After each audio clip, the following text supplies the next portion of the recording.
Hey, what's going on, guys? It's ETA Prime back here again. Today we're going to be taking a look at the all-new Amazon Fire HD 8 Plus. Now, I do want to mention that they also make the new standard version for 2020, and the main differences between the two is the Plus has built-in wireless charging and 3 gigs of RAM. The standard version does come in a little cheaper, but it doesn't have wireless charging and only 2 gigs of RAM, so I opted for the Plus version here.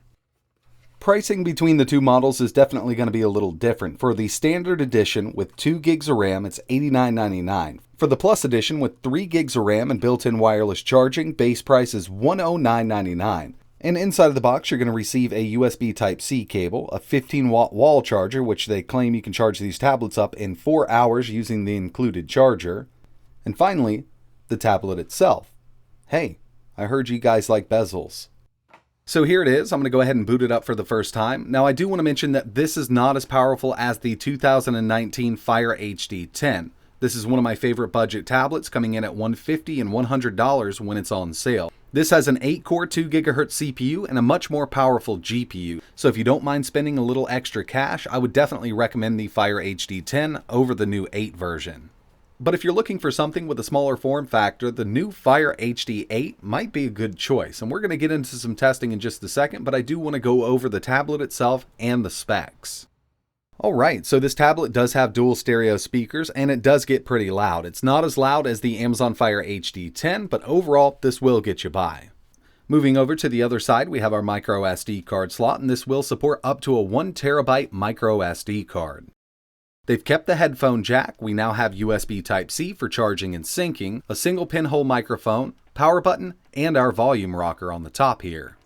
So for a $100 tablet, the Plus version is looking pretty decent on paper. For the CPU, we have a 2 GHz quad-core Cortex A53 CPU. This is a MediaTek 8168. The GPU is the Mali-G52 MC1. We have 3 gigs of RAM in the Plus version and 2 gigs of RAM in the standard version. They offer 2 storage variants of both of these, 32 gigabytes and 64, but both of them do support up to a 1 terabyte micro SD card. Now, the display on all of these Amazon Fire tablets aren't going to win any awards, but they will get you by. This is an 8-inch 1280 by 800 IPS display, and for the price, it's a pretty decent display. We do get dual band AC Wi-Fi, so we can pick up that 5 GHz network, Bluetooth 5.0. It's running Fire OS 7, which is based on Android 9, and prices range between $89.99 all the way up to $139.99 for the high-end 64 gigabyte version of the Plus model.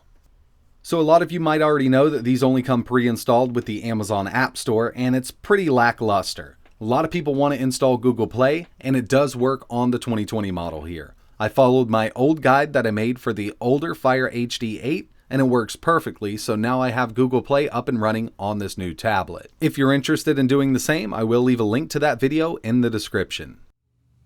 So overall, the user interface is pretty snappy for a low-end tablet. Like I mentioned, this does not come preloaded with Google Play, but you can install it. You'll get the Amazon App Store. And while there are games and apps to download here, there's just not a lot. So what I did was install Google Play using my old tutorial for the 2019 Fire 8, and it works fine. I got a lot of stuff installed here. So this tablet is perfect for viewing Netflix, Disney+, Hulu, Amazon Prime. I mean, if you want to get one of these for the kids so they can watch their Netflix on the road, it's going to work just fine. Now I'm going to go in here and just load up a video real quick.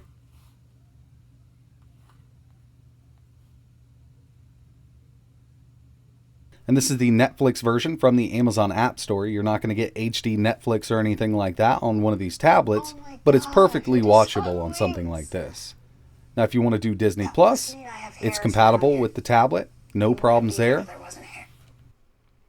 So basically, this is actually a great little media consumption tablet. If you just want to view videos on Netflix, Hulu, Amazon Prime, YouTube, you can use Spotify on this for your music. And that's really how Amazon is marketing this. But I do want to test out some native Android gaming and some emulation. But first up, I want to check out some benchmarks.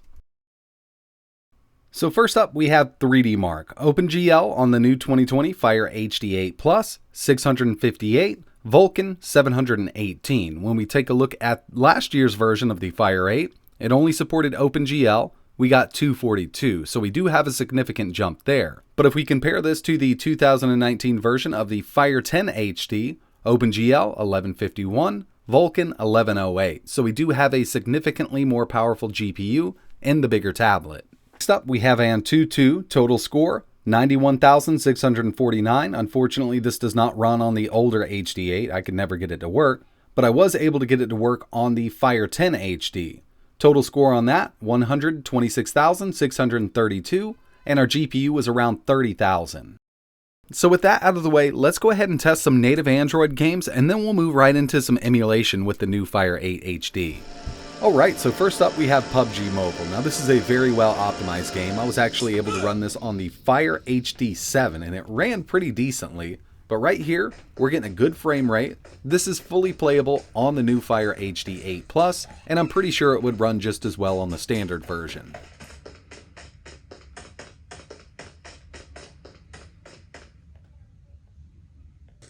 Next on the list, we have Call of Duty Mobile, and this is made by Tencent, just like PUBG is. Overall, performance on the Fire HD8 Plus is great.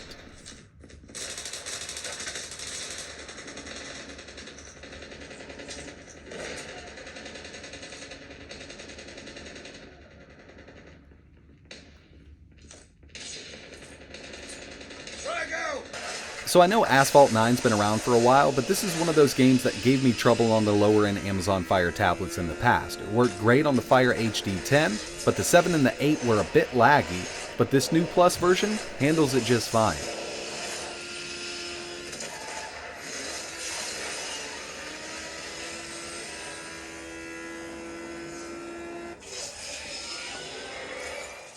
And of course, we had to test Minecraft. I'm using the beta version here from the Google Play Store, so I have the FPS on screen. I'm getting an average of around 30 FPS with 8 chunks. I still have fancy graphics on.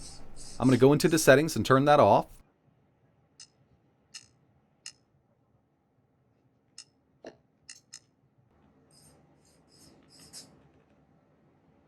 And once you've taken that down and you're sitting at about 8 chunks, you'll get an average of 40 FPS. Even with fancy graphics on, running this at 30 FPS is just fine for a mobile device. So yes, these tablets will handle Minecraft.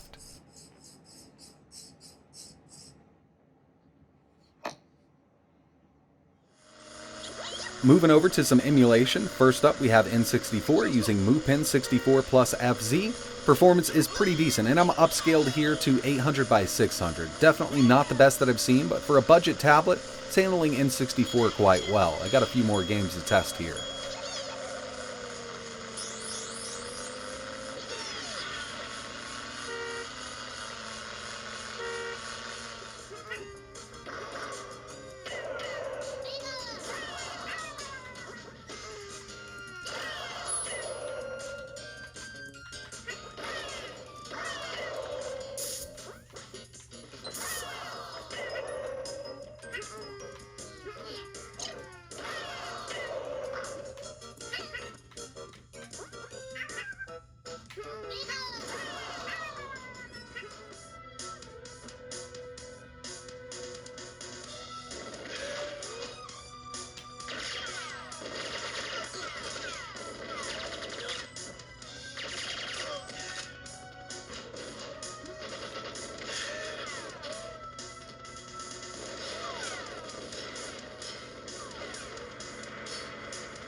Moving up a little bit with PSP using PPSSPP. I've tested a bunch of 2D games and they work fine with no frame skip, 2x resolution, so we were able to upscale this.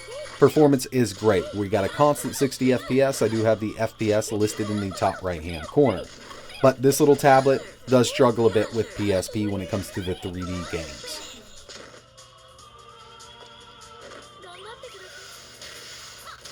Here we have Tekken 6, 2x resolution. It's trying its hardest to run this at a constant 60, but I get some dips every once in a while, which makes it unenjoyable, at least for me. So I would have to take this down to 1x resolution, and we can do that from the menu. And now we got a constant 60. Unfortunately, I love upscaling these games, so I would not suggest this specific tablet for PSP emulation.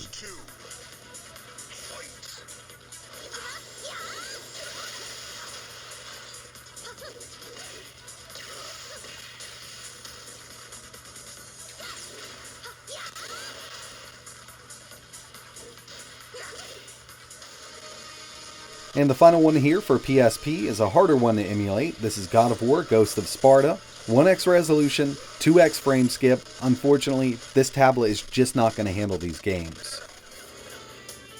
And finally, for my emulation test, we have Dreamcast using Redream. I tested a bunch of games here, and performance is pretty decent, but there are some harder to run games like Dead or Alive 2. And that's really the only game that gave me issues out of the 10 games I've tested so far.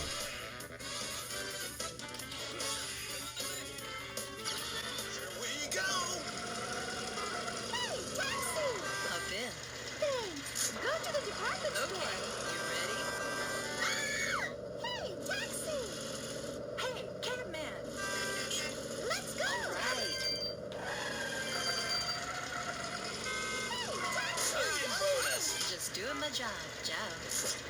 Get in already. Hey, come closer. Go to the jewelry shop. Okay, better hang on.